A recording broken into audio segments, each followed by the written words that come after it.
Cara, olha só esse título. Curiosidades científicas. Sei lá, eu acho que coisa boa não vai sair disso não. Vamos dar uma olhada. Toque com o dedo em um limão cortado, depois toque no polo positivo de uma bateria e ao passar por cima a moeda vai começar a se mover. Aqui estão alguns experimentos científicos que os pais devem ensinar. Ai, Jesus do céu, olha só que coisa mais tosca, meu Deus do céu, que coisa errada. Eu já reagi sobre um vídeo parecido, que o cara bota várias pilhas assim, aí dá um tchauzinho e a pilha se mexe. Ai, meu Deus, isso não faz o menor sentido. Então eu fiz todo um vídeo explicando isso, como que isso tá totalmente errado. Meu Deus do céu, como é que uma pessoa bota isso como se fosse um experimento científico? Isso é um erro ridículo.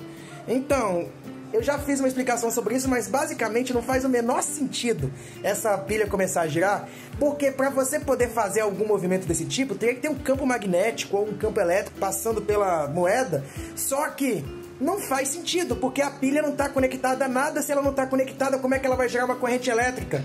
E se não tem corrente elétrica passando, e mesmo se tivesse, não ia ter esse giro se você conectasse um fio na pilha, o que faria ela começar a girar essa moeda? Meu Deus, é uma coisa tão tosca. Então eu já fiz um vídeo sobre isso, eu vou deixar o card dele aqui pra vocês verem, um vídeo inteiro dedicado a esse parte aí. Então vamos para a próxima tosqueira de experimento, porque esse vídeo aí está cheio de desastres ambulantes. Então vamos pro próximo agora. OS Filhos, o último, é impressionante. Divida a raiz de uma rosa branca em 4 partes e coloque em 4 recipientes com corantes diferentes. Deixe durante a noite e você terá uma rosa colorida com 4 cores diferentes.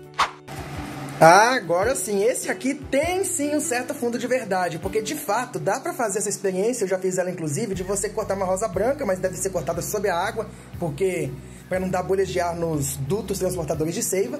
Então você pega essa planta, coloca ela dentro de um frasco com corante e o movimento natural de evapotranspiração da planta, isso aí já entra a biologia, os estômatos estão liberando vapor, isso gera uma pressão negativa que suga a água a partir dos vasos condutores de seiva, a pressão atmosférica empurra o líquido sobe por eles. Então, esse líquido transportando corante, ele pode chegar e tingir sim as pétalas da flor, dando uma cor, no caso a cor do corante que foi colocado. Porém, cortar nessa forma de cruz em 4 partes vai fazer com que muitos desses vasos condutores acabem ficando cheios de bolhas de ar, e essas bolhas de ar atrapalham a condução da seiva e atrapalham o espalhamento do corante. E colocar os 4 pedaços dele, cada um, dentro de um dos frascos, para poder fazer com que a rosa fique com várias cores nas pétalas, não vai ficar uma coisa bonitinha, separadinha, porque alguns desses vasos de seiva vão estar entupidos pelas bolhas de ar, porque o corte aí foi mal feito, e também vai acabar fazendo com que algum pouco de um corante de uma cor vá para uma pétala que já está recebendo corante de outra. Então vai ficar uma coisa meio borrada, vai ficar várias cores borradas ali, vai ter mistura de verde com azul, com vermelho, com amarelo, então não vai ficar uma coisa perfeitamente separadinha, cada pétala de uma cor, porque os vasos das plantas que estão no grupo das dicotiledôneas, eles não são perfeitamente paralelos, então algum vaso condutor de seiva ele vai cruzar a linha e vai acabar entrando na pétala que já está sendo abastecida pelo corante de outra cor. Então vai ter uma mistura braba ali de cores, não vai ser uma coisa perfeitamente bonitinha não. Depois de queimar, os palitos de fósforo podem ser atraídos por um ímã. Isso ocorre porque a queima dos palitos de fósforo produz trióxido de tetrafósforo. Ai, minhas bolebas, tadinhas delas, meu Deus do céu. Trióxido de tetrafósforo. Não existe trióxido de tetrafósforo. Ou seja, P4O3, 4 átomos de fósforo e 3 átomos de oxigênio. Misericórdia, meu Deus. Não existe essa coisa que o cara falou. Tá totalmente errado, não faz o menor sentido. Porque mesmo se existisse o trióxido de tetrafósforo, seria um composto formado por 2 não metais, que seria o fósforo e o oxigênio. Eles têm, respectivamente, 5 elétrons na última camada, o fósforo, e 6 o oxigênio, de forma que quando eles formam um composto, a ligação equivalente, todos os elétrons estariam perfeitamente emparelhados. E para a substância ser magnética, ela precisa ter elétrons ímpares em camadas eletrônicas mais profundas dentro do átomo. Isso acontece, por exemplo, com os metais de transição e com os lantanídeos, que eles possuem camadas e subníveis D ou F, que estão sendo preenchidos numa camada mais interna, e eles não têm muito contato com o meio externo do átomo. Dessa forma, eles ficam com elétrons ali que não estão formando pares. E é o spin desses elétrons que não estão emparelhados que fazem com que o elemento químico tenha magnetismo. Dessa forma, em compostos de não metais, por exemplo, com fósforo e oxigênio, não existe a possibilidade de existir a formação dessas substâncias que têm esses spins desemparelhados de elétrons. Então, basicamente, não tem como um composto de fósforo com oxigênio ter magnetismo. Mas, no caso, de fato, os fósforos, quando são queimados, eles são atraídos por ímã, porque quando nós riscamos o palito de fósforo, um dos componentes que está presente ali, na cabeça do palito, é o óxido de ferro. E o calor faz com que uma parte dele sofra decomposição, no caso o óxido de ferro 3, que é o Fe2O3, formando o óxido misto de ferro, que é o Fe3O4, também chamado de magnetita. E ele é um ímã natural, de forma que sim, ele tem magnetismo.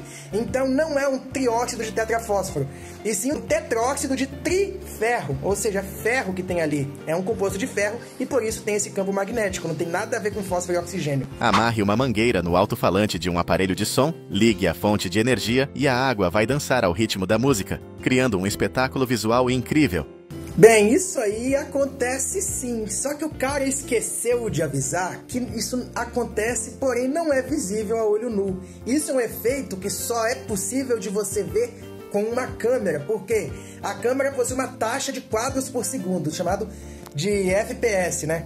Que são, cada imagem em movimento que nós temos na câmera, na verdade, ela é uma rápida sucessão de várias fotos, ou seja, como se cada movimento que eu estou fazendo aqui fosse um monte de fotos tiradas, que são passadas muito rapidamente, igual aqueles rolos de filme antigo que passava na frente do retroprojetor. Então, basicamente é isso.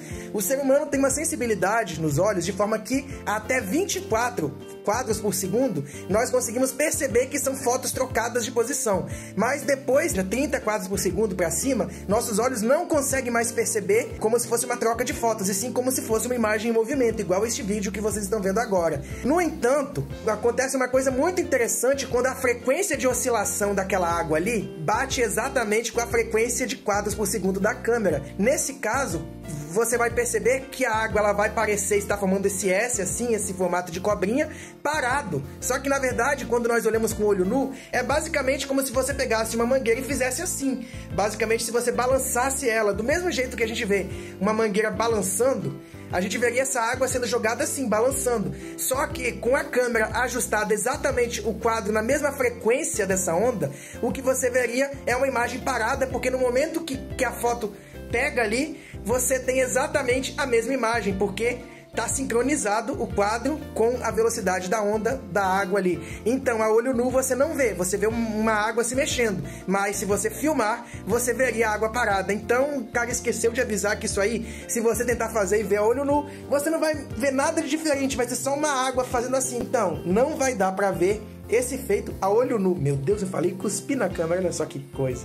Quer abrir um cadeado de forma simples, esmague a cabeça do fósforo até virar pó. Depois, coloque dentro da fechadura. Acenda um fósforo e ao queimar ouvirá um estalo e a fechadura abrirá. E agora esse último do cadeado, além de ser uma receita para você ser pego no flagrante e receber uma cadeia, ainda é fake, né? Porque, sim, quando você acende em espaços apertados a pólvora ali do palito de fósforo, que é basicamente uma mistura de clorato de potássio, sulfeto de antimônio e algumas outras substâncias, você teria uma pequena detonação. Só que essa detonação dentro do cadeado não vai fazer com que ele abra, né? Porque existe todo um sistema sofisticado ali de pinos para você poder ajustar exatamente o formato da chave e abrir o cadeado. Então, um estouro desse tipo não vai fazer o formato exato para a chave entrar e destravar os pinos. Então, é mais provável que você arrebente o mecanismo interno do que abra o cadeado. Então, com certeza, isso aí é uma coisa fake só para chamar a atenção das pessoas, só para ser um clickbait. Então, meu Deus, como é que eu posso descrever todo esse vídeo que nós vimos até aqui? É uma coletânea de experimentos ou extremamente falhos, ou extremamente fakes, ou extremamente errados. É vergonhoso, meu Deus. Então, só tem uma coisa que eu posso dizer sobre este vídeo. Que coisa horrorosa! Olha que coisa horrorosa, tá tudo errado! Tudo errado, tudo errado, olha só que desgraça! Bem, eu não falaria isso com esse mesmo temperamento fleumático desse policial que falou aí desse meme, porque eu sou um colérico, tenho um temperamento mais esquentado, que é exatamente o oposto desse cara. O cara fala, reclama, porém, com um jeito assim meio... Não parece que ele tá com raiva, que ele tá fulo da vida. Parece que ele tá até de zoeira. Mas, então, eu só tenho uma coisa, de fato, pra dizer sobre este vídeo abominável que nós acabamos de assistir. Tá tudo errado nessa bagaça!